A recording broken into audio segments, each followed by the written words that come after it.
والصلاة والسلام على أشرف الأنبياء والمرسلين نبينا محمد وآله وصحبه أجمعين أما بعد আমরা রিয়াদুস সালিহিন থেকে ধারাবাহিক আলোচনা করছিলাম এবং আপনাদেরকে বলেছিলাম গত পর্বে যে আমরা ইখলাস পরিচ্ছেদ যেটা সেটা শেষ করেছি। প্রথম পরিচ্ছেদটা যেটা ইখলাস সংক্রান্ত ছিল। আজকে ইনশাআল্লাহ বাবুত তাওবা বা তাওবা পরিচ্ছেদ থেকে আমরা আলোচনা করবো ইনশাআল্লাহ। আহ তাওবা থেকে আমরা আলোচনা করবো, তাওবা পরিচ্ছেদ থেকে। এই পরিচ্ছেদের আগে ইমাম নবী রহমতুল্লাহ আলাইহি আমরা আগেই বলেছি যে প্রত্যেকটা পরিচ্ছেদের প্রথমে উনি কোরআনের কিছু আয়াত নিয়ে আসেন এর সাথে সংশ্লিষ্ট যেটা, এরপরে তখন হাদিসগুলো উনি ধারাবাহিকভাবে উল্লেখ করেন। এখানেও তার ব্যতিক্রম নয়। তিনি কিছু আয়াত নিয়ে এসেছেন, যে আয়াতের আগে আবার তওবার বিষয়ে মানে কিছু কথা তিনি বলেছেন যে প্রত্যেক পাপ থেকে তওবা করাটা ওয়াজিব একজন মুসলিমের উপর। যে কোনো একটা পাপ থেকে না, প্রত্যেকটা পাপ থেকে তওবা করা ওয়াজিব একজন মুসলিমের উপর। তবে একজন মুসলিম অবশ্যই করবেন। এখানে তওবার নিয়মটা তিনি বলেছেন এখানে যে কোনো তওবা যদি আল্লাহর সাথে সম্পর্কিত কোনো পাপ হয় তাহলে এই তিনটা শর্ত সেখানে অবশ্যই পালন করতে হবে। একটা হলো যে পাপটাকে একেবারে বর্জন করে ফেলতে হবে। দ্বিতীয় হলো পূর্বে যে পাপ করেছে এই জন্য আমাকে লজ্জিত হতে হবে, অনুতপ্ত হতে হবে। এই লজ্জা আমার মধ্যে আসতে হবে যে আমি আল্লাহর হক আমি নষ্ট করলাম, আল্লাহ তালা এটা একটা হারাম করেছেন, তবুও আমি এটা করেছি, এটা আমার পক্ষে সম্ভব হয়েছে না, এটা আমার করা উচিত হয়নি। ঠিক আল্লাহ তিনি আমাকে সৃষ্টি করেছেন, আমি তার অবাধ্য হলাম। এই যে লজ্জিত হওয়া, অনুতপ্ত হওয়া, এটা অবশ্যই আহ বান্দার মধ্যে অবশ্যই থাকতে হবে। এটা গুরুত্বপূর্ণ, এটা তওবার ক্ষেত্রে। মানে আপনি তওবা করছেন, হ্যাঁ আল্লাহ আল্লাহ তওবা করলাম তোমার কাছে, আমি আবার কিন্তু কোনো পূর্বে যে আমি করেছি, হ্যাঁ পূর্বে যে আমি কিছু করেছি এটার জন্য কোনো দুঃখ নাই, ক্ষোভ নাই। মানে মনে হচ্ছে এটা আমার অধিকার ছিল। ভাবতে এমন না, অনেকের আছে বাস্তব বাস্তব বিষয় যে তো বাপ থেকে তওবা করে বা করে না বলছে, পূর্বেরটার উপর কোনো অনুতপ্ত নেই। না, অনুতপ্ত হতে হবে, অবশ্যই লজ্জিত হতে হবে যে আমি মুসলিম হয়ে কিভাবে করলাম। যেমনটা মুসাহাবি জায়েদের যে হাদিস, যে উনি ভুল করে হত্যা করেছেন একজনকে, আল্লাহ রাসূল তাকে খুব নিন্দা করেছিলেন যে তুমি এটা কি কাজ করলে, লা ইলাহা ইল্লাল্লাহ বলার পর তাকে হত্যা করলে। বললেন যে আল্লাহ রসুল তো ভয়ে বলেছে, ও তো আসলে তরবারির ভয়ে বলেছে, ও তো মন থেকে বলেনি। বলে তুমি তার অন্তর কি ফেড়ে দেখেছিলা? তো উনি বলেছেন যে ও, আমি কেন যে এর আগে ইসলাম গ্রহণ করেছিলাম, সেদিন যদি আমি ইসলাম কবুল করতাম। তার মানে লজ্জিত আমি যে আমি ইসলাম কবুল করেছি, ইসলাম কবুল করার পর আমার দ্বারা এত বড় অপরাধ কিভাবে সংঘটিত হলো, যেটা আল্লাহ রসুল আমাকে এভাবে নিন্দা করলেন। তো মানে মূল মূল বিষয়টা হচ্ছে যে বান্দাকে অবশ্যই তার কর্মের উপর অনুতপ্ত হতে হবে, লজ্জিত হতে হবে। এটা হলো প্রথম। এটা হলো আরেকটা শর্ত। তৃতীয় শর্ত হলো যে দৃঢ় করতে করতে হবে যে আমি এই পাপের দিকে আর ফিরে আসবো না, এই পাপের দিকে আমি আর ফিরে আসবো না। এই তিনটে শর্ত যদি আল্লাহ তাআলার হক সম্পর্কিত যদি কোনো পাপ হয় তাহলে এই তিনটা যুক্ত। আর যদি বান্দার সাথে সম্পর্কিত কোনো পাপ হয়, বান্দার হক সম্পর্কিত কোনো পাপ হয়, তাহলে এখানে একটা বাড়তি আর একটা শর্ত আসবে, সেটা হচ্ছে মানে তার হকটা ফিরিয়ে দিতে হবে, তার হকটা তাকে ফিরিয়ে দিতে হবে। এটা বাড়তি শর্ত যেটা তিনি উল্লেখ করেছেন। এবং এখানে যেটা বলেছেন যে যদি কোনো সম্পদ হয়ে থাকে অবৈধ পন্থায় নিয়েছে, তার সাথে তার কাছ থেকে চুরি করেছে, অথবা আপনি সুদ গ্রহণ করেছেন হয়তো, তাকে টাকা ধার দিয়ে যে কোনো প্রকার, অথবা তার কাছ থেকে আপনি ঘুষ গ্রহণ করেছেন। মানে এটা করতে গেলে আমাদের সমাজে যেভাবে এখন মানে টাকা আদায় করা হয় ছোট্ট একটা কাজের জন্য, মানে জানি না যে এগুলো তওবা করতে গেলে শর্ত কিন্তু যে ফিরিয়ে দিতে হবে টাকা। তো অনেকেই তো দেখি আমরা যে অনেক কর্মকর্তাকে যে বেশ শেষ বয়সে এসে মাসাল্লাহ মনে হয় যে আল্লাহ তালা আল্লাহ ভীতি এসছে, কিন্তু আসলে তাদের পূর্বের যে কর্মকাণ্ড সেগুলোর বিষয়ে তাদের অবস্থানটা কি আসলে, উনি লজ্জিত কিনা এটা একটা বিষয়। দ্বিতীয়ত উনি ফেরত দিয়েছেন কিনা, বা তার আগ্রহ আছে কিনা, বা কিভাবে। হ্যাঁ, হয়তো আপনি বলবেন যে কত মানুষের কাছ থেকে একজন ব্যক্তি বদলি হয়েছে, এখানে 3 বছর ছিল, কত মানুষের কাছ থেকে ঘুষ নিয়েছে, ওখানে যে আবার ছিল, কত মানুষের কাছ থেকে ঘুষ নিয়েছে, মনে রাখবে কি করে বা ফেরত দিবে কি করে। হ্যাঁ, ওটার উত্তর আলাদা, ওটা আছে, ওটা আলাদা বিষয়। কিভাবে করবো মানে আল্লাহ মানুষের সাধ্যের অতিরিক্ত কোনো মানুষ যদি লজ্জিত হয় আল্লাহ তালা পথ খুলে দিবে না। মানুষ যদি আল্লাহকে ভয় করে, আমার ইত্তাকিল্লাহ যে আল্লাহ মাফাজা, আল্লাহ তার জন্য পথ বের করে দেবেন, ওটা আলাদা অধ্যায়। কিন্তু মূল মূল বিষয় হচ্ছে যে আমাকে ফেরত দিতে হবে, এমন মানসিকতা আমার থাকতে হবে। বান্দার হক সম্পর্কিত যদি কোনো অর্থনৈতিক কোনো বিষয় হয়, বাস্তবিক কোনো বিষয় হয় যে আমি তাকে ফাঁকি দিয়েছি, কিছু নিয়েছি বেশি করে, বা কিছু কাউকে ঠকিয়েছি, তাহলে এটা তাকে ফেরত দিতে হবে। আর 2 নম্বর হচ্ছে যে কাউকে যদি আমি অপবাদ দিয়ে থাকি কোনো কিছু, তাকে গালি দিয়ে থাকি, আঘাত করে কথা বলে থাকি, তাকে সরাসরি তার কাছ থেকে ক্ষমা চাইতে হবে। যেহেতু সে জানে এটা, আপনি ধরুন একজনকে কথার মাধ্যমে আঘাত দিয়ে করলেন, সরাসরি আপনাকে তার কাছে ক্ষমা চাইতে হবে। আপনি তাকে গালি দিয়েছেন অথবা করেছেন। আর যদি এটা এমন হয় যে তার হক সম্পর্কিত বাট সে জানে না, যেমন গীবত, সে জানে না, সেক্ষেত্রেও কিন্তু উনি যেটা বলেছেন যে তাহলে তার কাছে যেতে হবে, তার কাছে যে বিষয়টা সমাধান করে নিতে হবে, মাপ চেয়ে নিতে হবে। তো এক্ষেত্রে অবশ্য ওলামায়ে বলেছেন যে মানে গীবত থেকে এটা একটু ভিন্ন বিষয়, যে আহ, কিভাবে তওবা করবে। সেক্ষেত্রে অবশ্যই এটা একটা প্রথম বিষয় হলো তার কাছে যে বলতে হবে যে আমি গীবত করেছি আপনার, আহ আপনি আমাকে ক্ষমা করে দিন। হয়তো আপনার মধ্যে যে বিষয়টা ছিল হয়তো অপছন্দনীয় কোনো বিষয়, তো ভুলভ্রান্তি হয়ে গেছে, এগুলো মনে নেবেন না, স্বাভাবিক, এটা হতেই পারে বা কিছু। আহ যদি আপনার মনে হয় যে না এটা ইতিবাচক হিসেবে নেওয়ার সম্ভাবনা আছে, নিবে অনেক মানুষ, তাহলে আপনি এটাই আপনার করতে হবে। আর যদি আপনার আশঙ্কা হয় আসলে যে এই কথা বলতে গেলে হয়তো বা আগে যে আমাদের মধ্যে সম্পর্কটা ছিল, সম্পর্কটা হয়তো নষ্ট হতে পারে, উনি হয়তো আমার প্রতি বিদ্বেষ পোষণ করতে পারে, এতে বৃহৎ হয়তো কল্যাণ নষ্ট হতে পারে বা কিছু এরকম কিছু হলে, তখন ওরা ভাইকাম বলেছেন যে যাবে না তার কাছে, তার কাছে যাওয়াটা জরুরি না, কিন্তু তার জন্য আল্লাহর কাছে ক্ষমা প্রার্থনা করবে, তার জন্য আল্লাহর কাছে ক্ষমা প্রার্থনা করবে, এবং তার ভালো গুণগুলো মানুষকে বলবে, তার ভালো গুণগুলো মানুষকে বলবে, তার শুকরিয়া আদায় করবে। এটা আশা করা যায় তার কাফারা হিসেবে বিবেচিত হবে, এটা অনেক ওলামা একরাম বলেছে। তাহলে এখানে আমরা পেয়ে গেলাম উনি যে বিষয়টা বোঝাতে চেয়েছেন যে আল্লাহ সম্পর্কিত পাপ হলে তাহলে তিনটা শর্ত, বান্দার সম্পর্কিত পাপ হলে তিনটা শর্ত, শুধু চতুর্থ আরেকটা শর্ত যুক্ত হবে। আর এক্ষেত্রে আরেকটা বিষয় অবশ্যই বলেছেন, তবার ক্ষেত্রে আরো আনুষঙ্গিক আলোচনা আসবে, যে আমাদের আলোচনা আসবে সামনে, যে অবশ্যই আপনার তওবার আল্লাহর জন্য হতে হবে, আল্লাহর সন্তুষ্টির জন্য আমি তওবা করছি, এটা যেন হয়, অন্য কোনো বিষয়ে যাতে এখানে সন্তুষ্ট না হয়। আল্লাহর জন্য না হয়ে থাকে তাহলে এটা তওবা হিসেবে গ্রহণযোগ্য হবে না। আর তওবার মানে পাপের যে মাধ্যমগুলো সেগুলোকে দূর করতে হবে, না আবার ওই পাপে ফিরে যাওয়ার সম্ভাবনা থাকবে। এই বিষয়গুলো জরুরি। এরপরে উনি যে বিষয়টা দৃষ্টি আকর্ষণ করেছেন যে সব পাপ থেকে তওবা করতে হয়, আংশিক তওবা করলাম কিছু পাপ থেকে, আরো কিছু পাপ থেকে করলাম না, এটা মানে গ্রহণযোগ্য নয়, বা তওবা পুরোপুরি কার্যকর হবে না। এখানে একটা বিষয় হলো যে এই বিষয়টা একটু বোঝা দরকার, বিষয়টা বোঝা দরকার। ইবনে কাইয়িম রাহমাতুল্লাহ আলাইহি তার মাদারিজুস সালিকিন গ্রন্থে খুব সুন্দরভাবে বিষয়টা মানে দৃষ্টি আকর্ষণ করেছেন। সেটা হলো যে ধরুন কোনো পাপ, পাপ যদি দুই প্রকারের হয়ে থাকে, এটা উদাহরণস্বরূপ বলছি, পাপ দুই প্রকারের হয়ে থাকে, তাহলে এক পাপ থেকে তওবা করলে সে তওবা গ্রহণযোগ্য, এক পাপ থেকে তওবা করলে সে তওবা গ্রহণযোগ্য হবে। যেমন ধরুন কোনো ব্যক্তি সুদ খায়, সুদ গ্রহণ করে বা সুদ সন্তুষ্ট কোনো পাপের সাথে জড়িয়ে আছে, আর সে আরেকটা পাপ করে, সেটা হলো সে মদ পান করে। আল্লাহ আমাদেরকে হেফাজত করুন, আল্লাহ আমাদেরকে এই সমস্ত নোংরা বিষয়, খারাপ বিষয় থেকে আল্লাহ আমাদেরকে রক্ষা। তো কোনো ব্যক্তি, আল্লাহ হেফাজত করুন তাকে, হয়তো তো সুদ খায় আবার মদ মদ পান করে, এরকম তো আসলে উদাহরণ আমাদের তো অভাব নেই। এই ব্যক্তি যদি উনি সুদ থেকে তওবা করে, ইবনে কাইয়িমের মূল বক্তব্যটা আমি আপনাদের তুলে ধরছি, সুদ থেকে যদি তওবা করে, কিন্তু মদ থেকে তওবা করলো না, তাহলে ওনারা ওনারা বলছেন যে সুদ থেকে তওবাটা আল্লাহর কাছে গ্রহণযোগ্য হবে। এটা যেহেতু মদ পানটা অন্য প্রকারের পাপ, সুদের পাপ একটুকু, মদ পান করার পাপ আরেক রকম। কিন্তু যদি হয় যে একই প্রকারের পাপ, যেমন একজন ব্যক্তি, উদাহরণস্বরূপ বলছি, যে একাধিক নারীর সাথে ব্যভিচার করে, একাধিক নারীর সাথে ব্যভিচার করে, তো উনি তওবা করলেন আল্লাহর কাছে যে অমুক নারীর সাথে আর ব্যভিচার করবে না, তওবা আসলে করেছেন যে অমুকের সাথে আর করবে না, কিন্তু ও তার সাথে করলো না ঠিক, কিন্তু অন্যজনের সাথে অব্যাহত থাকলো। তাহলে এক্ষেত্রে উনি বলছেন যে এক্ষেত্রে তওবা গ্রহণযোগ্য নয়, যেহেতু সে ওই প্রকারের পাপের সাথে যুক্ত, সে পুরোপুরি এটা থেকে ফিরে আসেন।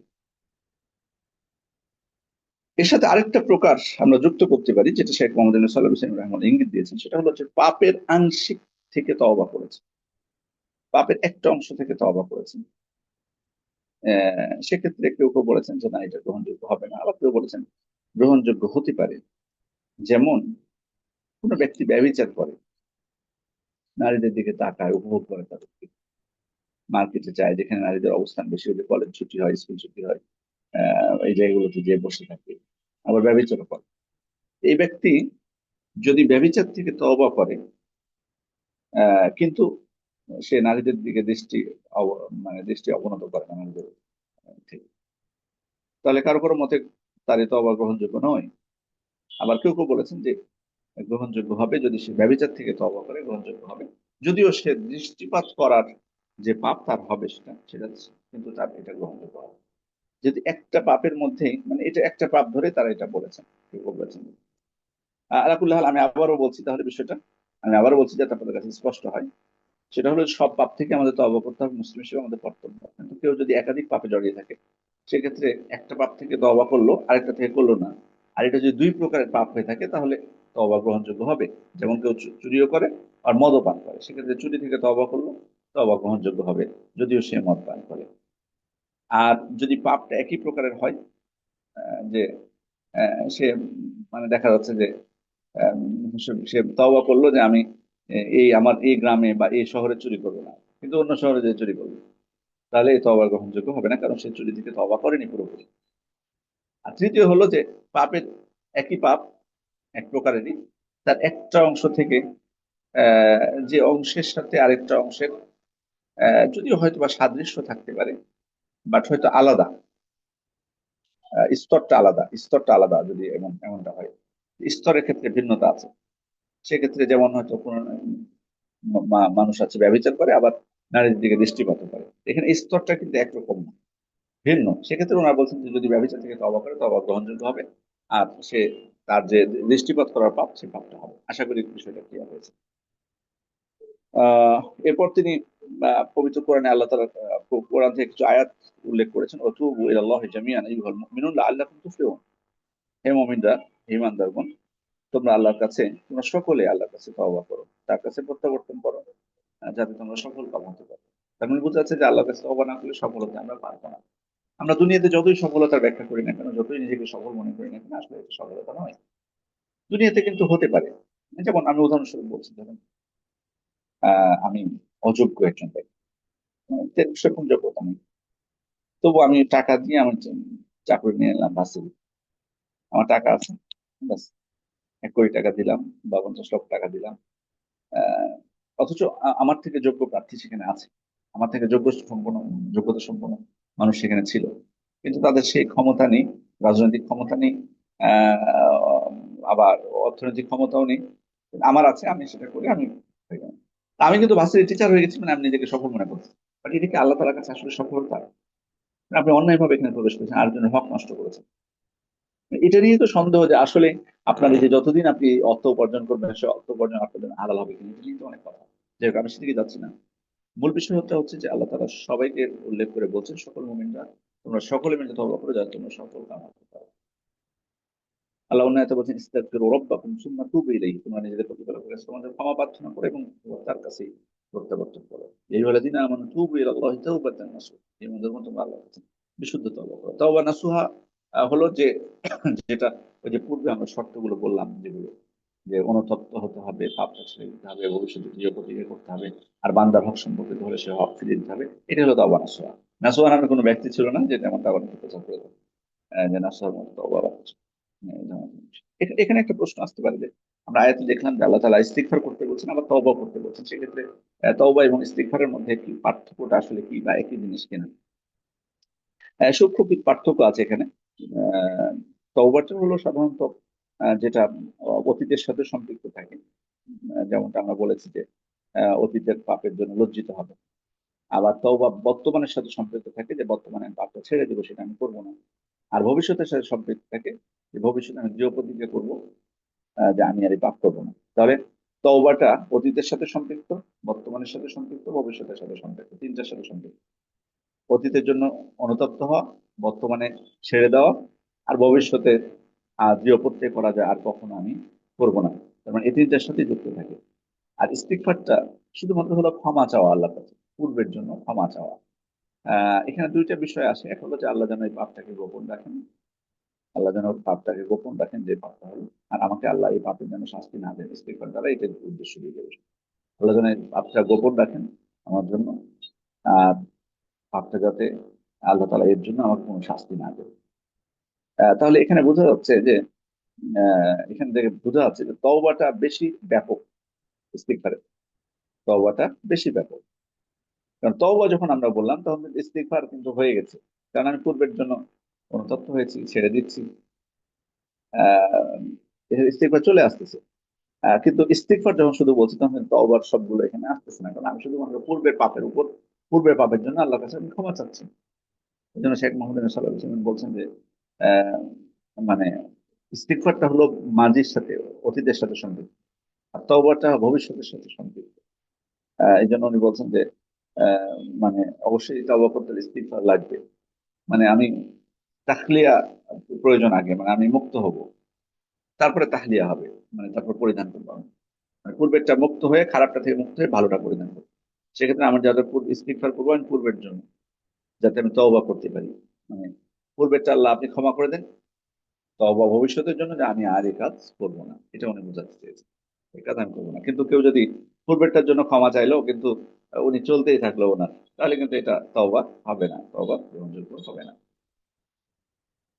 আহ মোদ্দা কথা হচ্ছে যে তওবা জিনিসটা যেটা বোঝাচ্ছে, আমাদের মূল বক্তব্যটা আমি আবার বলে দিই, যে তিনটার সাথে সম্পৃক্ত: অতীত, বর্তমান, ভবিষ্যৎ। আর ইস্তিগফারটা অতীতের সাথে সম্পৃক্ত, ইস্তিগফারটা অতীতের সাথে সম্পৃক্ত। এই জন্য তওবাটা ইস্তিগফারের থেকে ব্যাপক, আরো বেশি ব্যাপক। এরপর উনি হাদিস উল্লেখ করেছেন। প্রথম হাদিস যেটি, وعن ابي هريره رضي الله عنه قال سمعت رسول الله صلى الله عليه وسلم يقول والله اني لاستغفر الله واتوب اليه في اليوم اكثر من 70 مره رواه البخاري। হাদিসটি ইমাম বুখারী বর্ণনা করেছেন, ইমাম তিরমিজি বর্ণনা করেছেন, ইবনে মাজাহ, ইমাম আহমদ। আল্লাহ রাসূল সাল্লাল্লাহু আলাইহি ওয়াসাল্লামকে আবু হুরায়রা রাদিয়াল্লাহু আনহু বলতে শুনেছেন, তিনি বলেছেন, আল্লাহ শপথ করে বলছি, আল্লাহ রাসূল বলছেন, আমি আল্লাহ শপথ করে বলছি যে আমি প্রত্যেক দিন 70 বারের অধিক আল্লাহর কাছে ক্ষমা প্রার্থনা করি এবং তওবা করি। আল্লাহর কাছে ক্ষমা প্রার্থনা করি এবং ইস্তিগফার করি এবং তওবা করি, প্রতিদিন 70 বার, 70 বারের অধিক করি। এরপরে যে হাদিসটি একসাথে আমরা পড়ে নিই, যেহেতু একই প্রায় হাদিসটি, আহ সেটি হচ্ছে ওয়ানিল আগর ابن يسار المزني قال قال رسول الله صلى الله عليه وسلم يا أيها الناس توبوا إلى الله واستغفروه فإني أتوب في اليوم 100 مرة। এই মানুষরা, তোমরা আল্লাহর দিকে প্রত্যাবর্তন করো, আল্লাহর দিকে ফিরে আসো, তার কাছে ক্ষমা প্রার্থনা করো। আমি আহ, প্রতিদিন 100 বার করে তওবা করে থাকি, 100 বার করে তওবা করে থাকি। অন্য বর্ণনা এসেছে যে মানে সেখানে নির্দিষ্ট কোনো সংখ্যা উল্লেখ করা হবে। যেহেতু আমরা এদিকে আসবো, তার আগে এখানে দুইটা হাদিসের উপর আমরা আলোচনা করব। প্রথম হাদিসে খেয়াল করলাম আল্লাহ রাসূল শপথ করে বলছেন, শপথ করে বলছেন যে আমি শপথ করে বলছি, আমি আল্লাহ শপথ করছি যে আমি দিনে 70 বারের অধিক ইস্তিগফার করি, তওবা করি। তাহলে এখানে বিষয়টা হলো যে আল্লাহ রাসূল কেন শপথ করার প্রয়োজন হলো? মানে উনি ওনার কথা কি সাহাবায়ে কেরাম মানে বিশ্বাস করতেন না? উনি যদি বলতেন যে আমি দিনে 70 বার করি, তাহলে সাহাবায়ে কেরাম কোনো সন্দেহ থাকতো যে ওনাকে পছন্দ করার শপথ করার প্রয়োজন হলো? না, শপথ অনেক সময় তাকিদের জন্য বলা হয়, যদিও যারা শুনতেছে তার কথা তাদের কোনো সন্দেহ না থাকে, তবুও বিষয়টা তাকিদ গুরুত্ব দেওয়ার জন্য উল্লেখ করা হয়। ঠিক আছে, সে সে দৃষ্টিকোণ থেকে এটা তাকিদ করেছেন। এমন না যে তার কথায় তিনি শপথ না করলে কেউ সন্দেহ পোষণ করতে, বিষয়টা এমন নয়। আহ দ্বিতীয় হলো যে আল্লাহ রাসূল বান্দাকে, মানে মানুষকে তওবা এবং ইস্তিগফারের প্রতি উদ্বুদ্ধ করেছেন, অথচ তিনি কিন্তু পাপ থেকে মাসুম। আমরা জানি যে আল্লাহ রাসূল মাসুম ছিলেন, তার পূর্বের গোফর আল্লাহ মাতা কাদা মিন নিয়মত আখরা, তার পূর্বের এবং পরের পাপ আল্লাহ তাআলা ক্ষমা করে দিয়েছেন। এরপরেও তিনি যদি 70 বার বা 100 বার তিনি আল্লাহর কাছে ক্ষমা প্রার্থনা করেন, তাহলে বান্দা হিসেবে আমাদের কি করা উচিত? এটা এর মাধ্যমে আল্লাহ রাসূল মূলত আমাদেরকে উৎসাহ দিয়েছেন। এবং বান্দা কোনো সময় পরিপূর্ণতা তার মধ্যে আসতে পারে না, বান্দার মধ্যে এটাও কিন্তু বোঝা যায়। তার মধ্যে তাকসীর, গাফলতি, শৈথিল্যতা থাকবেই, তার মধ্যে থাকবেই, এটাও কিন্তু বোঝা যায়। আল্লাহ রসুল ইসলামের ইস্তিগফার অর্থ এটা না যে তিনি নির্দিষ্ট কোনো পাপ করেছেন বলে তিনি তওবা করছেন, কিন্তু এর মাধ্যমে তার যে পরিপূর্ণ দাসত্ব আল্লাহ তাআলার, সেটা বোঝা যায়। আমরা যে আল্লাহ তাআলার বান্দা, আল্লাহ রসুল বান্দা, পুরোপুরি দাসত্ব তিনি প্রতিষ্ঠা করেছেন। মানে তার কাছে নত হওয়া আল্লাহ তাআলার কাছে। আমি পাপ করলে তো অবশ্যই নত হবো, পাপ না করে তার কাছে আমি নত হবো না। আমার মনে হয় হয়তো বা পুরো ভুল হয়ে যাচ্ছে, আমি হয়তো আল্লাহ তাআলা যেভাবে আমাকে চলতে বলেছে আমি চলতে পারছি। এই জন্য বিচলিত না হয়ে, টেনশন না করে, ওয়াসওয়াসা রোগী না হয়ে আমাকে কি করতে হবে? আল্লাহর কাছে প্রার্থনা করতে হবে সর্বদা। এর মাধ্যমে আমার আমার দাসত্বের পরিপূর্ণতা যাতে আমার মধ্যে আসে। এবং আল্লাহ রাসূল এটাই আসলে মূলত চেয়েছেন, যে তিনি আল্লাহ বান্দা, যে আল্লাহ দাস, সে দাসত্বটাই তিনি প্রতিষ্ঠা করতে চেয়েছেন পরিপূর্ণভাবে। এবং তিনি যে আল্লাহকে স্মরণ করেন এবং আল্লাহ তাআলার হক সম্পর্কে অধিক সচেতন, সেটাও কিন্তু প্রমাণিত হয় যে আল্লাহর হক সম্পর্কে অধিক সচেতন। এবং একজন বান্দা যদি আল্লাহ শুকরিয়া আদায় করুন না কেন, যদি আল্লাহ কৃতজ্ঞ হোক না কেন, যদি আল্লাহর বিধান পালন করুক না কেন, আল্লাহর যত নিষেধ থেকে নিজেকে বিরত রাখুক না কেন, তার মধ্যে আহ, মানে তাকসির থাকতে পারে। এই দৃষ্টিকোণ থেকে আমি আল্লাহ কাছে তওবা করি। আর এটা মূলত মূল বিষয়টা হলো এখানে যে আল্লাহ রাসূল সাল্লাল্লাহু আলাইহি ওয়াসাল্লাম মূলত তার উম্মতকে এই বিধানের উপর প্রতিষ্ঠিত করতে চেয়েছেন, যাতে এর মাধ্যমে তার উম্মত শিক্ষা নেয় এবং তারা সর্বদা আল্লাহ তাআলার কাছে নত হয় এবং অনুতপ্ত হয় এবং সর্বদা তার কাছে ক্ষমা প্রার্থী হয়, এবং কখনো যাতে মনে না হয় যে আমার পাপ নেই। এই মানসিকতা যদি আমার মধ্যে চলে আসে যে আমি কই ভুল করতেছি, আমি তো ঠিক পথে চলবো, আমার ভুল আমি খুঁজে পাই না। আমি এরকম মানুষ দেখেছি, মানে চ্যালেঞ্জ করতেছি দাঁড়িয়ে, যে মানে আমি নাম বলতেছি না বা বলার প্রয়োজন নেই, এমন এক জায়গায় দাঁড়িয়ে যেখানে সারা দেশের মানুষ বা বাইরের মানুষও শুনতে পাবে, এমন একটা জায়গায় দাঁড়িয়ে বলতেছি, আমি চ্যালেঞ্জ করে বলতেছি নাম ধরে যে আমার একটা ভুল দেখা, চ্যালেঞ্জ করে বলছি আমার একটা ভুল দেখা। অথচ মানে সে আমার জানার মধ্যে সে শীর্ষ সন্ত্রাসী হিসেবে পরিচিত একজন, অথচ বলতেছে যে আমার না, আমার একটা যদি ভুল থাকে দেখা, আমি করি, আমি তাহাজ্জুদ করি, এই করি ওই করি, বহুত কথা বলে বলছে একটা ভুল আমার দেখা। তারপরে সে মনে করছে তার কোনো ভুল নেই, সুবহানাল্লাহ, এই পর্যায়ে চলে যায়। আবার আরেকজনকে দেখলাম যে ও কোনোদিন দোয়া করেনি, বলতেছে যে আল্লাহর কাছে কোনোদিন আমি দোয়া করিনি, কেন দোয়া করবো, দোয়া তো করবে যারা পাপ করে, তারা, আমি তো কোনো পাপ করিনি। সুবহানাল্লাহ। মানে কল্পনা আমরা করতে পেরেছি যে মানুষ কিভাবে, মানে এটা তো অহংকার, এর থেকে মূলত সে অহংকারী।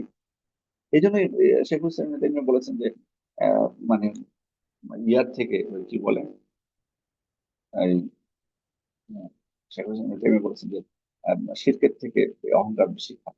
কারণ শিরক যারা করে তারা আল্লাহর ইবাদত করে, অন্যের ইবাদত করে। আর যে অহংকারী সে আল্লাহর ইবাদতই করে। এই যে এরকম অহংকারীদেরকে উনি বুঝিয়েছেন, সে আল্লাহ কাছে ক্ষমা প্রার্থনা করে। সুবহানাল্লাহ। কত ধৃষ্টতা, নির্লজ্জতা! আল্লাহ আমাদের ক্ষমা করে। সুবহানাল্লাহ। নিজের মধ্যে অবশ্যই তাকসীর থাকতে হবে, যতই আপনি ভালো কাজ করেন। অথচ তাদের ভালো কাজ মানে তাদের জীবনে আপনি পড়তে গেলে দেখবেন যারা এগুলো কথা বলে তাদের ভূমিদস্যু নাম্বার ওয়ান। কত টাকা মানুষের কাছে লুণ্ঠন করে, কত মানুষের জীবন নষ্ট করেছে, আর ওর নিজের নাকি ভুল নেই। তাহলে তাহলে বুঝুন। যাই হোক, আহ দোয়া করি, মানুষের কল্যাণ কামনা করি, আল্লাহ যেন তাদেরকে হেদায়েত দান করে। হেদায়েত আশা করি আল্লাহ তাআলার কাছে কামনা করবো অবশ্যই। আহ ইস্তিগফারের ক্ষেত্রে ইস্তিগফারের ক্ষেত্রে আহ মানে আসলে এখানে মূলত 70 বার কোন হাদিসে আমরা পেলাম, কোন হাদিসে আবার 100 বারের কথা বলছে। 70 বার বলেছেন, 70 বার বেশি, আবার 100 বারের কথা বলছেন। আবার কোন কোন হাদিসে এসেছে যে তিনি পাঠ করতেন, মানে নির্দিষ্ট কোন সংখ্যা আসেনি। এই জন্য ওলামা কেরাম বলছেন নির্দিষ্ট সংখ্যা করার কোনো জরুরত নেই, নির্দিষ্ট সংখ্যা করার কোনো জরুরত নেই। আহ বা আল্লাহ রাসূল নির্দিষ্ট সংখ্যাও বোঝাননি, অগণিত বার তিনি আল্লাহ ইস্তেগফার করতেন, তওবা করতেন, এটাই মূলত উদ্দেশ্য। এই জন্য আমরা আহ যেহেতু অন্য হাদিস দ্বারা প্রমাণিত, এটা আমরা অগণিত বার আল্লাহ তাআলার কাছে তওবা ইস্তেগফার। ইস্তেগফার আহ আপনি কত আস্তাগফিরুল্লাহ ওয়া আতুবু ইলাইহি, যেমনটা এখানে আল্লাহ রাসূল বলেছেন, সাইয়্যিদুল ইস্তিগফার যেটা, সেটা আপনি اللهم انت ربي لا اله الا انت خلقتني وانا عبدك وانا على عهدك ووعدك واعوذ بك من شر ما صنعت ابو لك بذنبي وابو لك بذنبي فاغفر لي فانه لا يغفر الذنوب الا انت। এই যে সাইয়্যিদুল ইস্তিগফার এভাবে বা অন্যভাবে এসেছে, এটা যদি কেউ আমরা পাঠ করি, এটা ইস্তিগফার হতে পারে। অথবা আস্তাগফিরুল্লাহ আল আযীম আল্লাযী লা ইলাহা ইল্লা হুয়াল হাইয়ুল কাইয়্যুম ওয়া আতুবু ইলাইহি, এটা আমরা পাঠ করতে পারি। আহ মোদ্দা কথা হলো আল্লাহ আপনার কাছে বলে, আল্লাহ আমার কাছে ক্ষমা প্রার্থনা করছি, আপনার কাছে প্রত্যাবর্তন করছি, আর শর্তগুলো আমরা মেনে চলবো। এরপরের যেটা আহ হাদিস, সেটি হচ্ছে وعن ابي حمزه انس بن مالك الانصاري خادم رسول الله صلى الله عليه وسلم قال قال رسول الله صلى الله عليه وسلم الله افرغ بتوبه عبده من احدكم سقط على بعيره وقد اضله في ارضه فلا متفق عليه। আনাস ইবনে মালিক রাদিয়াল্লাহু থেকে বর্ণিত, যিনি আল্লাহ রাসূল সাল্লাল্লাহু আলাইহি ওয়াসাল্লামের খাদেম ছিলেন। তার মা মদিনায় যখন আল্লাহ রাসূল সাল্লাল্লাহু আলাইহি ওয়াসাল্লাম আসলেন, তখন তার মা আনাস রাদিয়াল্লাহু আনহাকে নিয়ে যে আল্লাহ রাসূল সাল্লাল্লাহু আলাইহি ওয়াসাল্লামকে বলেছিলেন, যে রাসূল, অনেকে আপনাকে অনেক হাদিয়া দিচ্ছে, আমার কাছে কোনো সামর্থ্য নেই আপনাকে হাদিয়া দেওয়ার। এই আনাস এই আনাসকে আপনাকে হাদিয়া এনে দিবেন না, তিনি আপনার খেদমত করবেন। আসলে আল্লাহ রাসূল কে তিনি হাদিয়া দিয়েছিলেন, অন্যরা দিতে পারছে না তাই তিনি আনাসকে দিয়েছেন, বিষয়টা এমন না। তিনি সেটা অনেক বিচক্ষণ, ওলামায়ে কেরাম বলেছেন, অনেক বিচক্ষণ, তাকে খাদেম হিসেবে উপহার দিয়েছেন। এটা শুধুমাত্র সুদূর প্রসারী তার পরিকল্পনা। যিনি খেদমত করবেন তিনি আল্লাহ রাসূল কাছে থাকবেন সব থেকে, তার মানে তার কাছ থেকে জ্ঞান অর্জন করতে পারবেন সব থেকে বেশি, এবং উম্মাহ তার তার থেকে বেশি উপকৃত হবে। আনাস রাদিয়াল্লাহু মা সেটাই চেয়েছিলেন, এবং বাস্তবে তাই হয়েছে, এবং বাস্তবে তাই হয়েছে। আনাস রাদিয়াল্লাহু জ্ঞান থেকে, ইলম থেকে আমরা ইলম গ্রহণ করছি বছরের যুগের পর যুগ, কিয়ামত পর্যন্ত তার ইলম থেকে মানুষ উপকৃত হতে থাকবে। তিনি যেটা আল্লাহ রাসূলের কাছ থেকে জানতে পেরেছেন, যে আদর্শ তুলে ধরেছেন, যে বিধিবিধান গুলো তুলে ধরেছেন, সেগুলো আমরা জানতে পারি। এবং এরকম মা আসলে দরকার, যারা এরকম বিচক্ষণ আলেম সন্তান, এটা আসলে সফলতা আসবে। যাই হোক, সেই আনাস রাদিয়াল্লাহু তিনি বর্ণনা করছেন, আল্লাহ রাসূল সাল্লাল্লাহু আলাইহি ওয়াসাল্লাম বলেছেন যে আল্লাহ তাআলা, মানে তার বান্দা যদি তার তওবা করে, তাহলে তিনি এতটাই খুশি হন। কতটুকু খুশি হন, যে কোনো ব্যক্তি তার মরুভূমিতে অথবা জঙ্গলে তার উট হারিয়ে যাওয়ার পর সে পুনরায় ফিরে পেয়ে যেমনটা আনন্দিত হয়, তার থেকে বেশি আনন্দিত হন আল্লাহ তাআলা যদি তার কাছে কোনো বান্দা তওবা করে। সুবহানাল্লাহ। কোনো ব্যক্তি মরুভূমিতে বা জঙ্গলে তার উটকে হারিয়ে ফেললো, দিয়ে উটটা আবার পেয়ে গেল, তো সে যতটুকু খুশি হয়, আল্লাহ তাআলা তার কাছে বান্দা যদি ফেরত আসে, ফিরে আসে, প্রত্যাবর্তন করে, তওবা করে, আল্লাহ তার থেকে বেশি খুশি হন। ইমাম বুখারী এবং মুসলিম বর্ণনা করেছেন। ইমাম মুসলিমের একটি বর্ণনা এসেছে, লিল্লাহি আহ, লাল- লিল্লাহি আশাদ্দু ফারহান বিতওবাতি আবদি হিনা ইয়াতুবু ইলাইহি মিন আহাদিকুম কানা আলা রাহিলাতিহি বিআরদি ফালাতিন ফালাতাত মিনহু ওয়া আলাইহি তুআমুহু ওয়া শারাবুহু। এখানে একটু বিস্তারিত এসেছে যে আল্লাহ তাআলা কতটা খুশি হন যে কোনো বান্দা যখন, আল্লাহ তাআলা রাসূল বলছেন যে তোমাদের কেউ যখন তার কোনো বাহনের উপর দিয়ে সফর করে এবং মরুভূমিতে আহ, তার এই বাহনটি তার থেকে পালিয়ে যায়, তার থেকে পালিয়ে যায়, অথচ ওই বাহনের উপরেই তার খাদ্য পানীয় সবকিছু আছে, অথচ ওই বাহনটা কি তার থেকে পালিয়ে গেল। পায়েসা মিনহা, এরপর সে খুব, মানে খুব খোঁজাখুঁজি করে খুব নিরাশ হয়ে গেল, মানে ও পালিয়ে গেছে আর খুঁজে পাচ্ছে না, আর ওখানে উটের উপরে ছিল তার খাবার দাবার সবকিছু। পা তার সাথে রতন একটা গাছের নিকট এসে সে তার ছায়ায় ঘুমিয়ে পড়লো। অকাদ আইসামিন রাহলাতি, আর সে, মানে আসলে সে নিরাশ হয়ে গেছে। ফাবাইনামা হুয়া কাযালিক ইয হুয়া বিহা কাইমা ইনদাহু, এ করতে করতে হঠাৎ দেখে যে তার সামনে, মানে উটটি এসে দাঁড়িয়ে গেছে। আখাযা বিখিতামিহা, এরপর সে উটের লাগাম ধরেছে। সুম্মা ক্বালা মিন শিদ্দাতিল ফারহ, এবং খুশিতে, এতই প্রচন্ড খুশি হয়েছে উটটা পেয়ে, যে সে কি বলছে, আল্লাহুম্মা আনতা আবদি ওয়া আনা রাব্বুক, খুশি হয়ে বলছে, হে আল্লাহ, তুমি আমার দাস আর আমি তোমার হচ্ছে রব। আখতা মিন শিদ্দাতিল ফারাহ, আল্লাহ রাসূল সাল্লাল্লাহু আলাইহি ওয়াসাল্লাম বলছেন যে সে বেশি খুশি হওয়ার কারণে ভুল করে ফেলেছে, বেশি খুশি হওয়ার কারণে সে ভুল করে ফেলেছে। এই ব্যক্তি যে প্রচন্ড এতটাই খুশি হয়েছে যে আল্লাহ সম্পর্কে সে কি মানে কুফরি কথা বলে ফেলেছে, যে আল্লাহ তুমি হচ্ছে আমার দাস আর আমি তোমার রব। তো এই বেশি খুশির কারণে, তো আল্লাহ রসুল সাল্লাল্লাহু আলাইহি ওয়াসাল্লাম বলছেন যে এই ব্যক্তি যতটা খুশি হয়, আল্লাহ তাআলা তার থেকে বেশি খুশি হন যদি তার কাছে কোনো বান্দা তওবা করে। সুবহানাল্লাহ, এটা আরো স্পষ্ট করেছে। তাহলে এই হাদিস থেকে যেটা আমরা বুঝতে পারি যে আসলে এই যে খুশি যেটা, যেমন এই ব্যক্তির কথা যেটা উদাহরণ দেওয়া হয়েছে, যে সমুদ্র মরুভূমির মাঝখানে তার উঠ হারিয়ে গেল। সুবহানাল্লাহ, উঠ হারিয়ে গেছে মানে নিরাশ হয়ে গেছে, আর পাবেই না। এখানে মানে পাওয়ার পর তার আনন্দটা কেমন হতে পারে, কারণ নিরাশ হওয়া মানে জীবন থেকে কিন্তু নিরাশ হওয়া ওই জায়গায়। তো ওখানে কিন্তু আশপাশে কেউ নাই, কোনো কিচ্ছু নেই, তার খাবার নাই, কিছু নাই, কারণ মৃত্যু অনিবার্য ছিল। অথচ সে বেঁচে গেল এবং উটটা পেয়ে গেল, তখন কতটুকু খুশি হতে পারে, এটা ওই ব্যক্তি ছাড়া অন্য বান্দা কেউ কল্পনা করতে পারে না। অন্য কোনো বান্দা কল্পনা করতে পারে না। আল্লাহ তাআলা আল্লাহ তাআলা তার থেকে বেশি খুশি হন তার কাছে চলে যেতে হবে। এবং এই হাদিসের মাধ্যমে আমরা অনেকগুলো শিক্ষা পাই। তার মধ্যে একটা হলো যে আল্লাহ তাআলার জন্য খুশি, যে সিফা, খুশি হওয়া, সিফাতটি আল্লাহ তাআলার জন্য সাব্যস্ত হয়েছে, যে আল্লাহ তাআলা খুশি হন, এটা তার কর্মগত সিফা। তবে বান্দার খুশি এবং আল্লাহর খুশি কখনো যাতে এক না হয়, মানে আল্লাহ তাআলার সাথে যেভাবে মানানসই সেভাবে তার জন্য সাব্যস্ত করতে হবে। এবং এই হাদিসের মাধ্যমে বোঝা যায় আল্লাহ তাআলা কত রহম করেন, দয়া করেন বান্দার উপর। সুবহানাল্লাহ, বান্দাকে কত ভালোবাসেন, কি স্বার্থ আছে তার, যদি মানুষ পাপ করে জাহান্নামে যায়, কি স্বার্থ তার, কি ক্ষতি তার, কি লাভ যদি আমি জান্নাতে যাই আল্লাহ তাআলা? কিন্তু না, তিনি পছন্দ করেন, তিনি ভালোবাসেন যে আমরা তার জন্য অবদান। এই জন্য তিনি খুবই খুশি হন যদি আমরা পাপ থেকে দূরে আসি। তার কোনো ক্ষতি হয় না, পাপ আমরা করলে তার কোনো ক্ষতি হবে না, পাপ না করলে তার কোনো লাভ নেই, কিন্তু তিনি এটাকে পাপ পছন্দ করেন। যে বান্দার প্রতি কত দয়া, যে বান্দা যদি পাপ থেকে দূরে থাকে, তিনি কতটা খুশি হন, এটা এখান থেকে আরো কল্পনা করা যায় আল্লাহ তাআলার দয়ার সঙ্গে। এবং এর মাধ্যমে বান্দাকে তওবার প্রতি এবং ইস্তিগফারের প্রতি উৎসাহ দেওয়া হয়েছে, উৎসাহ দেওয়া হয়েছে।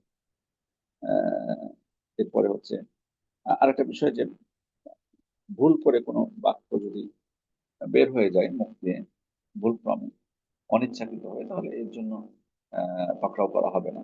যেমনটা এখান থেকে বোঝা যাচ্ছে যে ও ব্যক্তি ভুল ক্রমে বলে ফেলেছিল অতিরিক্ত, অতিরিক্ত মানে আনন্দে, অতিরিক্ত আনন্দে বলে ফেলেছে যে মানে আল্লাহ তুমি আমার বান্দা এবং আমি তোমার রব। এরপরেও তাকে পাকড়াও করা হচ্ছে না, কারণ সে আসলে ভুলে বলে ফেলেছে, মুখ দিয়ে বলে ফেলেছে। অনিচ্ছাকৃত ভাবে এ ধরনের কোনো কথা বের হয়ে গেলে অনুতপ্ত হতে হবে না। উপমা পেশ করা, কোনো কিছুকে বোঝাই দেওয়ার জন্য এখানে উপমা পেশ করা হয়েছে, এটা জায়েজ। আপনি শিক্ষার্থীদের ক্ষেত্রে কোনো কিছু বোঝাতে গিয়ে ওর জন্য উপমা পেশ করবেন। আল্লাহ রাসূল সাল্লাল্লাহু আলাইহি ওয়াসাল্লাম হাদিসে, পবিত্র কোরআনে হাদিসে উপমাতে ভরপুর। এটা একটা পদ্ধতি, সহজ করে দেওয়ার জন্য, সবকিছু সহজ করে দেওয়ার জন্য। কিন্তু আমরা কোরআনে দেখতে পাই, হাদিস পাই না। শপথ করা কোনো বিষয়, যে বিষয়ে তাকিদ, গুরুত্বের জন্য শপথ করা, যেমনটা এখানে আল্লাহ রাসূল সাল্লাল্লাহু আলাইহি ওয়াসাল্লাম দুই হাদিসে আমরা দেখলাম শপথ করে বলেছেন, তাকিদ সহ বলেছেন। আহ গুরুত্বপূর্ণ বিষয়গুলোতে শপথ করা, এটাও এর মাধ্যমে গুরুত্বপূর্ণ। আহ এই ছিল আজকের হাদিস। আমরা ইনশাল্লাহ পরবর্তী দিন ইনশাল্লাহ পরের হাদিস থেকে আমরা আলোচনা করবো বিসমিল্লাহ। আজকে এই পর্যন্ত।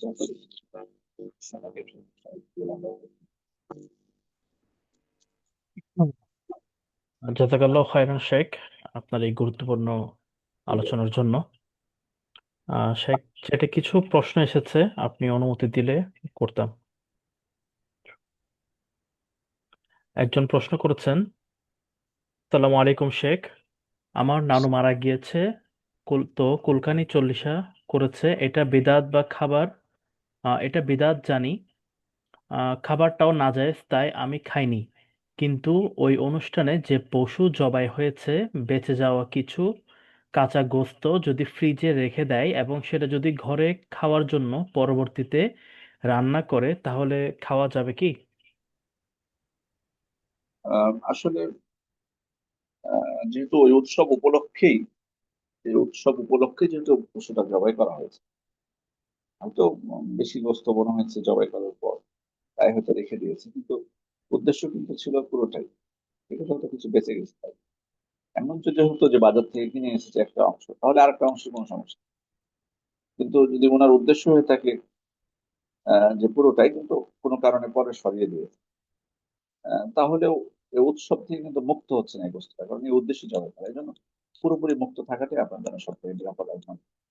তবে যদি এমন হতো যে হ্যাঁ তারা জবাই করতেছে না উপলক্ষে, বাট ওনাদের উদ্দেশ্য যে এতটুকু ওনারা নেবে, বাকিটুকু নেবে না, তাহলে তখন আমরা বলতাম যে ওটুকুর সাথে এটা সম্পর্ক নেই। কিন্তু যেহেতু এখানে সম্পৃক্ততা আছে, এরকম এরকম হওয়ার সম্ভাবনা বেশি, যে হয়তো পরে হয়তো একটা আইডিয়া করেছিলেন যে 100 কেজি লাগবে, পরে দেখতেছি 120 কেজি আছে বা 150 কেজি কম রেখে দিয়েছে। এটার সাথে পুরোটাই সম্পর্ক ছিন্ন করতে পারাটাই সব থেকে বেশি নিরাপদ। আল্লাহু আ'লাম। যেহেতু হ্যাঁ, এমন যদি হতো যে আপনি কিনে নিচ্ছেন সেটা আলাদাভাবে, তাহলে সেটা আলাদা ছিল। জি। পরবর্তী প্রশ্ন করেছেন, সালামু আলাইকুম শেখ, আমার প্রশ্ন, কবিরা গুনাহ কি তাওবা ব্যতীত আল্লাহ তাআলা ক্ষমা করবেন? আহ, আমরা নর্মালি বিশ্বাস করব যে কবিরা গুনাহ তওবা ছাড়া মাফ হয় না, এটা আমাদের বিশ্বাস। তবে আহ, মানে আর যদিও আলোচনা জামাতের মধ্যে, আলেমদের মধ্যে বিষয়ে কথা আছে, তবে এটা প্রসিদ্ধ যে তওবা ছাড়া কবুল হবে না। কিন্তু আহ কবিরা গুনাহগার গুলো ক্ষেত্রে আমাদের আকিদা বা বিশ্বাস হচ্ছে তাহতাল মাশিয়া। মানে এটা আবার আমরা বলতে পারবো না যে দৃঢ় ভাবে যে মাফ হবে না এবং আল্লাহ অবশ্যই শাস্তি দেবে না, এটাও বলা যাবে না। কারণ আমরা জানি আল্লাহ তাআলা বলেছেন আল্লাহ লা ইয়াগফিরু ইশরাকা বিহি ওয়া ইয়াগফিরু মা দুনা যালিকা লিমান ইয়াশা। আল্লাহ তাআলা তার সাথে শিরক করলে তিনি ক্ষমা করবেন না, কিন্তু অন্য পাপ ইচ্ছা করলে ক্ষমা করে দিতে পারেন। এই জন্য আমাদের আকীদা হচ্ছে তাহতাল মাশিয়া। তবে অবশ্যই আমার বান্দা হিসেবে আমার যেন মানে এই অনুভূতিটুকু থাকে যে আল্লাহ তাআলা তওবা ছাড়া শাস্তি আমাকে দিতে পারে। আহ, কারণ পাপ মোচন হওয়ার বিভিন্ন আমলের মাধ্যমে যেগুলো, সেগুলো কিন্তু সগীরা গুনাহ, কাবিরা ক্ষেত্রে নয়, এই জন্য শর্ত। তবে আমরা মানে এটা আল্লাহ তাআলা চাইলে কিন্তু ক্ষমা করতে পারেন, এটা তার ইচ্ছে। কিন্তু আমাদেরকে মনে রাখতে হবে যে না, আমাদেরকে তওবা করতে হবে, কারণ আল্লাহ যদি ক্ষমা না করেন, যদি তিনি নাও করতে পারেন ক্ষমা, সেজন্য আমরা অবশ্যই তওবা মানে তওবা করার মানসিকতা আমাদের মধ্যে রাখতে হবে। পরবর্তী প্রশ্ন করেছেন এক বোন, যদি কেউ বলে আল্লাহ আমাকে আমার সাধ্যের চেয়ে বেশি পরীক্ষা নিয়েছেন, তাই এখন আর কিছু আশা করি না, নামাজ পড়ি না, হতাশ হয়ে, এখন করণীয় কি, তাকে কিভাবে সঠিক পথে ফিরিয়ে আনতে পারি? না, এটা বলাটা উচিত হবে না। এবং নিরাশ হওয়ার কোনো সুযোগ নেই। মুমিন বান্দারা, আপনি বলবেন যে মুমিন বান্দারা কখন নিরাশ হয়? আল্লাহ তাআলা বলেছেন ফিরে ইবাদি আল্লাযিনা আশরাকু আনফুসাহুম রাহমাতুল্লাহ। এবং আহ, বিপদ আপদ, কতটুকু বিপদ আপদ আপনার উপরে এসেছে? এসেছে, ভালো কথা, আমরা বিশ্বাস করছি। নবী রাসূল আল্লাহ রাসূল এখানে তো বলেছেন নবী রাসূল সব থেকে বিপদ আপদ তাদের তাদের উপরে এসেছে। সব থেকে আসাধ্য বালা বলা হয়েছে, সব থেকে বেশি বিপদ। তারা কি বলবেন যে তাদের সাধারণ অতিরিক্ত তাদের উপর চাপিয়ে দেওয়া হয়েছে? সুতরাং নিরাশ হওয়ার কোনো কিছু নেই। বিপদ আপদের মাধ্যমে মানে হ্যাঁ আমাদের কারণ বিপদ আপদ আমাদের কৃতকর্মের কারণে হতে পারে, আবার আল্লাহ তাআলা এর মাধ্যমে আমাদের পাপ মোচন করতে পারেন, আবার এর মাধ্যমে আল্লাহ আমাদের মর্যাদাও বাড়িয়ে দেন। মর্যাদা বাড়িয়ে দেন। আল্লাহ ভালো মানুষ, ইমানদার মানুষদেরকে পরীক্ষা করেন। ওরা দেখবেন অন্য বেশি অজুরে নাফসি মুআলিম আমরা তো অবশ্যই সাবির। কিন্তু আল্লাহ তাআলা বলেছেন এটা অবশ্যই তিনি পরীক্ষা করবেন। এজন্য বান্দার কখনো নিরাশ হওয়ার সুযোগ নেই, আল্লাহর পথ থেকে ফিরে যাওয়ার কোনো সুযোগ নেই, বরং তার কাছে আশা করতে হবে এবং ধৈর্য ধারণ করতে হবে। আল্লাহ তাআলা বলে দিয়েছেন লা ইউকাল্লিফুল্লাহু নাফসান ইল্লা উসআহা। আল্লাহ তাআলা এমন কাউকে মানে তার কোনো বান্দাকে তার সাধ্যের অতিরিক্ত কোনো চাপ দেবেন না। সুতরাং আহ সবরের বিষয়টা, ধৈর্য ধারণের বিষয়টা, যদি আমার মনে হয় যে এরকম মনে হয়, তাহলে আমার ধৈর্য শক্তি কম, আরো ধৈর্য শক্তি বাড়াতে হবে। তার মানে আমার ইমান কারো দিক দিয়ে, এই জন্য ধৈর্য শক্তি আমাদেরকে বাড়াতে, ধৈর্যটা ইমানের অন্যতম একটা বিষয়। এবং এটা কিন্তু পরীক্ষা আল্লাহ তাআলার, আমি কতটুকু ধৈর্য ধারণ করবো। মুমিনের বিষয়টা বলা হচ্ছে যে ইন্না ইন্না আমরাহু আজাবান লিআমরিল মুমিন ইন্না আমরাহু কুল্লুহু খায়র। মুমিনের বিষয়টা আসলে আশ্চর্যজনক, তার প্রতিটা বিষয় কল্যাণ করে। ইন আসাবাতহু সাররা শাকারা ফাকানা খায়রান লাহু। তার ভালো কিছু হলে সে আল্লাহ শুকরিয়া আদায় করে এবং এটা তার জন্য কল্যাণ করে। ওয়া ইন আসাবাতহু দাররা সাবারা ফাকানা খায়রান লাহু। আর যদি তার অনিষ্টকর কোনো কিছু হয়, সে ধৈর্য ধারণ করে এবং এটাও তার জন্য কল্যাণ করে। এই জন্য অবশ্যই আপনার মধ্যে ধৈর্য থাকতে হবে। এভাবে আপনি বুঝাবেন ধৈর্যের গুরুত্ব সহকারে, আশা করা যায় যে তিনি ফিরে আসতে পারেন ইনশাআল্লাহ।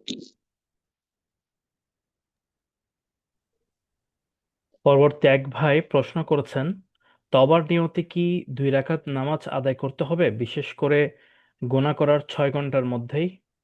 এ ধরনের কোনো বিষয় নেই, শরীয়ত 6 ঘন্টার মধ্যে করতে হবে না, হবে না তবে তওবা সালাত বলে নির্দিষ্ট কোনো সালাত নেই। তবে মানে এরকম হাদিস আছে যে মাত্র 2 রাকাত সালাত আদায় করে আল্লাহর কাছে প্রার্থনা করবে। বাট বিশেষভাবে তাই জন্য আমরা নামকরণ করে দিব তওবা সালাত, সেগুন বাজ রহমতুল্লাহ আলাইহি সহ অন্যান্য আলেমরা আমি অপছন্দ করেছে যেমন নামকরণ করে। তবে সালাত নিঃসন্দেহে একটি ইবাদত এবং আল্লাহ তাআলা বলেছেন এর মাধ্যমে আল্লাহ তাআলা সাহায্য প্রার্থনা করবে। সুতরাং এটা করতে পারি, কোনো সমস্যা নেই। যে কোনো সৎ আমল আমি করে সেটাকে অসিলা করে আল্লাহর কাছে দোয়া করতে পারি, ওই জন্য এটা অসুবিধা নেই, করতে পারি। কিন্তু এটা নির্দিষ্ট কোনো নাম দেওয়া অথবা ঘন্টার সাথে সংযুক্ত করে দেওয়া এটা কোনো নীতি নেই।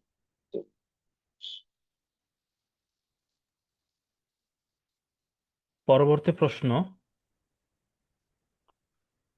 আসসালামু আলাইকুম শেখ, আল্লাহ ছাড়া কোনো বিধানদাতা নেই, এটা দ্বারা কি বোঝানো হয়? কারণ আমরা দেখি জাগতিক ক্ষেত্রে নতুন নতুন সমস্যার জন্য কিছু আইন তৈরি করা হয়, যেমন ট্রাফিক আইন। জি, না এটার সাথে এটা বিরোধ বিরোধ এটার সাথে এটার বিরোধ নেই। আল্লাহ তাআলা কিছু ক্ষেত্রে আমাদেরকে স্বাধীনতা দিয়েছেন, কিছু ক্ষেত্রে আমাদেরকে স্বাধীনতা দিয়েছেন কিছু বিষয় রয়েছে তার তার জন্য চূড়ান্ত সেটা। আহ ওয়ারাব্বুকা ইয়াখলুকু মা ইয়াশাউ ওয়া ইয়াখতার। আপনার রব যা ইচ্ছা তিনি সৃষ্টি করেন এবং যা ইচ্ছা তিনি পছন্দ করেন, মনোনীত করেন, নির্ধারণ করেন তোমাদের জন্য। সুতরাং কোরআন এবং সুন্নাহ যে বিধিবিধান তিনি দিয়ে দিয়েছেন সেটা অবশ্যই আমি পালন করবো। এর বিরোধিতা করা আমাদের সুযোগ নেই। কিন্তু এর বাইরে কিছু বিষয় আছে, আমাদেরকে জীবন চলার পথে কিছু বিষয়ে স্বাধীনতা দিয়েছেন। সে সেটাকে আমাদের জীবনটাকে সুশৃঙ্খল করার জন্য কোনো নিয়ম কানুন যদি আমরা করি এবং সেটা কোরআন এবং সুন্নাহর সাথে সাংঘর্ষিক না হয়, তাহলে এতে কোনো সমস্যা নেই, তাহলে এতে কোনো সমস্যা নেই। অবশ্যই আল্লাহ তাআলা বিধানদাতা, আমাদের জীবনের সবকিছু মানে যাবতীয় বিষয়গুলি তিনি তার বিধান তিনি যেগুলো দিয়েছেন সেগুলো আমাদেরকে, তার বাইরে যাওয়ার কোনো সুযোগ নেই। যেখানে আমাদেরকে প্রশস্ততা দিয়েছেন সেখানে আমি প্রশস্ততা গ্রহণ করতে পারবো, যদি তার শরীয়তের সাথে সাংঘর্ষিক না হয়। জি।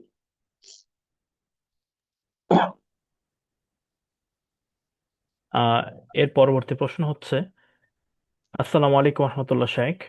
আমার এক আত্মীয় মারা গেছে। সে লোকদের কাছে অনেক অনেক টাকা পাবে, যা এখনো তার পরিবার ফেরত পায়নি। এমত অবস্থায় কি তাদের উক্ত টাকার জাকাত আদায় করতে হবে? না, আদায় করতে হবে না। মানে যদি মানে ঋণের বিষয়টা যেটা, যে অন্য কাছে যদি পড়ে থাকে, যদি মানে আশা থাকে বা এরকম হয় যে উনি চাইলে দিয়ে দেবে, আপনি চাচ্ছেন আবার চাইলে দিয়ে দেবে, আপনি বলাতেই যে ভাই টাকাটা আমার লাগবে, তাহলে দিয়ে দেবে, কিন্তু আপনি চাচ্ছেন না, এই অবস্থায় তখন জাকাত লাগে। এই অবস্থায় তখন জাকাত আপনাকে দিতে হবে। কিন্তু যদি এমন হয় যে মানে ওই যে ওনাদের মতো অবস্থা, মানে পাচ্ছে না তারা, যেহেতু পাচ্ছে না, না আপনাকে জাকাত লাগবে। ইস্তেকরার নেই, আপনার ওই টাকার উপর কোনো ক্ষমতা নেই, আপনি চাইলে তো পাচ্ছেন না। এটা আপনাকে সম্পূর্ণ মেরেও দিতে পারে, ধোকাও দিতে পারে। এই জন্য ওই টাকায় জাকাত লাগবে না। কারণ জাকাতের অন্যতম একটা শর্ত হলো ইস্তেকরার। অবশ্যই আপনার মালিকানা, আপনি ইস্তেকরার বলা হয় কোনটা, যে আপনার সম্পদকে আপনি যেভাবে ইচ্ছা ব্যবহার করতে পারবেন স্বাধীনতা থাকে, মানে হালাল হালাল পথে, তখন এটা আপনার মালিকানা সম্পূর্ণ পূর্ণ মালিকানা আপনার সাব্যস্ত হবে। এই জন্য আপনার পূর্ণ মালিকানা নেই, এটা অন্য হাতে পরিবর্তন করতেছে, দিচ্ছে না, এই জন্য এখানে আপনার জাকাত লাগবে না। তবে যখন যদি পেয়ে যান তখন সেটা নিছক পরিমাণ সম্পদ হলে একবার জাকাতটা আদায় করে নেবেন, যেটা মদিনাবাসীদের ফতোয়া যেটা ছিল, এটা অধীন সলাপ এবং এটি গ্রহণযোগ্য আছে। এক বোন প্রশ্ন করেছেন, কোনো মিলাদের খাবার যদি কেউ বাড়িতে এসে দিয়ে যায়, তাহলে কি সেই খাবার কি গ্রহণ করা যাবে? গ্রহণ করবেন না। গ্রহণ একান্ত যদি নিয়ে নিতে হয়, সেরকম সম্পর্কটা বা যে কোনো কারণে হোক, বা সেটা অন্য কাউকে দিয়ে দিবেন, নষ্ট না করে পশু প্রাণী, পাখি প্রাণী এগুলোকে দিয়ে দিলাম। পরবর্তী প্রশ্ন, আমার বাবা একটি লাউঞ্জে ডিউটি করে, সেখানে বেঁচে যাওয়া খাবার প্রায় বাসায় আনে। এটা কি জায়েজ? যদি মানে মানে কোথায় ডিউটি করে উনি বলেছেন, কোথায়? ওনার বাবা একটা লাউঞ্জে ডিউটি করে। আচ্ছা। লঞ্চ বা হয়তো কোন একটা হোটেল টাইপসের কিছু একটা হতে পারে। লাউঞ্জে ডিউটি করে, সেখানে বেঁচে যাওয়া খাবার প্রায় বাসায় নিয়ে আসে। এটা কি জায়েজ কিনা জানতে চেয়েছে। কিন্তু বিষয়টা হলো যে মানে এমন বিষয় কি যে কারো হক নষ্ট করে বাঁচানো হয়েছে খাবারটা, মানে যেটুকু দেওয়ার দরকার দেয়নি সেটুকু, বা অন্য কোনো ভাবে যদি মানে, মোদ্দা কথা হচ্ছে যে স্বাভাবিক বাঁচা যদি হয়, যে বেঁচে গেছে এবং সেটার মানে যারা মালিক মালিক যারা যারা যারা এটার পরিচালক, তাদের পক্ষ থেকে কোনো বাধা নেই, তাদের পক্ষ থেকে অনুমতি আছে, তাহলে নিয়ে আসতে কোনো সমস্যা নেই। কিন্তু বিষয়টা হলো যে যদি এটা অজ্ঞাতে হয়ে থাকে, কোনো প্রকার ধোঁকা থেকে থাকে এর মধ্যে, তাহলে এটা জায়েজ। জি। পরবর্তী এক ভাই প্রশ্ন করেছেন, আসসালামু আলাইকুম শেখ। আমার প্রশ্ন, তাওবা করার জন্য কি নির্দিষ্ট গুনাহ উল্লেখ করতে হবে, নাকি পূর্বের সকল গুনাহের জন্য তাওবা করলেই যথেষ্ট হবে? না, আপনার প্রাপ্ত নির্দিষ্ট, প্রাপ্ত নির্দিষ্ট আর যেটা মানে আপনার নির্দিষ্ট, যেটা আপনার মনে আছে সেটা তো আপনি উল্লেখ করবেন, সেটা আপনি উল্লেখ করবেন, বা সেটা আপনার মনের উল্লেখ করাটা মুখে জরুরি না, আপনার মনের মধ্যে সেটা অবশ্যই নিয়ত করবেন, সেটা যেটা আপনার জ্ঞাত। আর যেটা জ্ঞাত না সেটার জন্য আল্লাহ তাআলার কাছে ক্ষমা প্রার্থনা করবেন।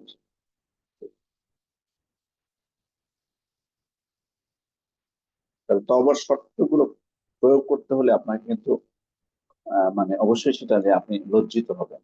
লজ্জিত, আপনার পাপে যদি আপনার মনে না থাকে, আপনি লজ্জিত হবেন কিভাবে? মনের মধ্যে নিয়ে আসা, এটা উল্লেখ করা বলতে একেবারে মুখে উল্লেখ করতে হবে এমন কোনো বিষয় না। আজকের মতো আমাদের আর কোনো প্রশ্ন নেই শেখ। তাহলে আমরা শেষ করে দিতে পারি। জি, আহ, ইনশাল্লাহ। তার আগে ছোট্ট একটা অ্যানাউন্সমেন্ট ছিল তাইব একাডেমির পক্ষ থেকে। আহ, যারা পার্টিসিপেন্ট আছে তাদের জন্য একটা ছোট একটা অ্যানাউন্সমেন্ট। আমাদের ডিপ্লোমা ইন ইসলামিক স্টাডিজ কোর্সের 13তম ব্যাচে সেমিস্টার ওয়ানে ভর্তি শুরু হয়েছে। ইনশাল্লাহ আগামী জানুয়ারি মাসে 5 তারিখ থেকে ক্লাস শুরু হবে।